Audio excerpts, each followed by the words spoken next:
Alors maintenant, on va faire de l'OSINT visage. Pourquoi je vous dis ça? Parce qu'aujourd'hui, fabriquer un visage informatique, c'est très simple.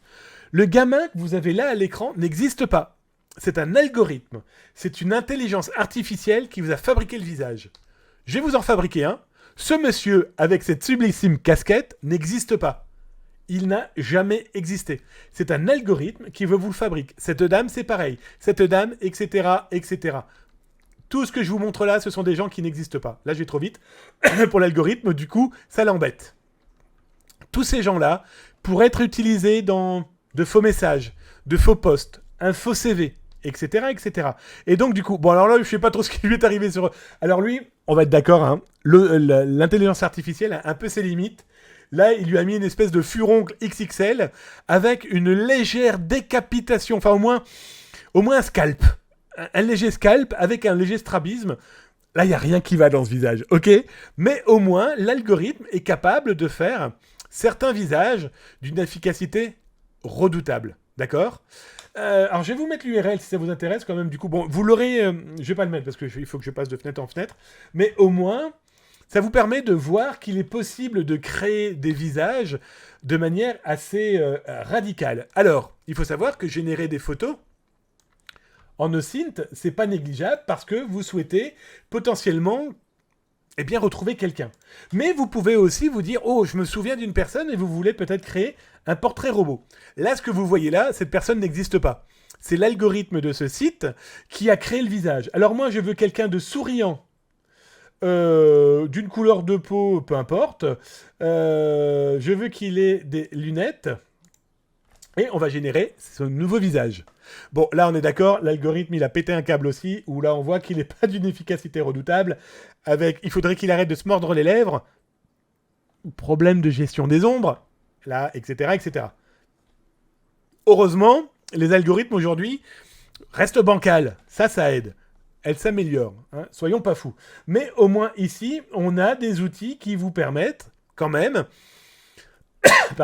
de générer des visages, ou en tout cas, vous voulez générer ou pouvoir potentiellement remonter à des informations. Tiens, je ne peux plus. C'est pas grave, parce que si je clique là, ça ira mieux. Hop, c'est parce que je n'étais pas dans la bonne fenêtre. Vous pouvez tout faire, d'accord? L'idée, c'est que vous pouvez aussi, vous-même, hop, je vais remonter un petit peu, paf, vous pouvez faire vous-même une photo et voir si elle apparaît quelque part. Et c'est là où il est quand même très intéressant, c'est d'avoir des outils qui vont vous permettre de dire ah oui, cette photo-là, je l'ai déjà vue quelque part. Alors, il y a Google Images. On ne va pas représenter 1000 fois Google Images, qui, comme vous le savez, quand vous mettez dans Google Images une photo, il va être capable de vous dire partout où il la retrouve. Il existe énormément d'outils qui vous permettent aussi de retrouver des images grâce à quoi? Grâce à la biométrie. Alors là, ici, vous avez le site BetaFace qui va vous permettre, de détecter dans une photo des visages. Ce qui est intéressant dans cette détection, je vous montre là par rapport à la démo que j'ai lancée, c'est qu'il a fabriqué des points. Ces points vont pouvoir ensuite potentiellement être mis dans une recherche parallèle d'autres visages.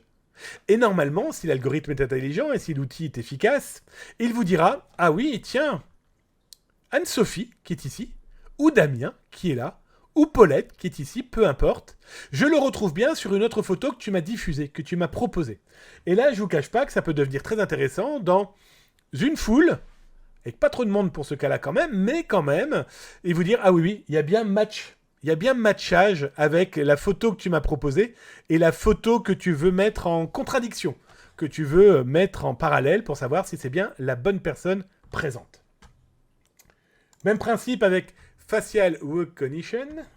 Je vous le mets ici. Pouf. Ceci, quoi? Là, vous mettez l'URL d'une photo. Ma photo, par exemple. Et ici, vous avez une pièce d'identité. Je vous conseille clairement de ne pas mettre une photo de pièce d'identité. Hein. Mais certains le font. Ok. Un bâtiment, un lieu, peu importe. Et il va vous matcher et vous dire qu'effectivement, les deux correspondent. Ça peut être intéressant dans le cas où une personne sur un site de vente en ligne, de petites annonces, et on vous dit tiens, voilà ma pièce d'identité. Tiens, j'existe vraiment. J'achète ta voiture 3000 €, je t'envoie 1000 € d'abord par PayPal, et puis tout va bien. Et ben là, vous pouvez utiliser la pièce d'identité et voir si les photos vont matcher avec la pièce d'identité. Attention, c'est vraiment au dernier recours. Je vous cache pas qu'il faut plutôt utiliser ça avec simplement des photos. Pareil, hein, on ne sait pas si ce site, bon là c'est chez Microsoft, hein, soyons très clairs, il n'y a pas de sauvegarde normalement, etc., etc.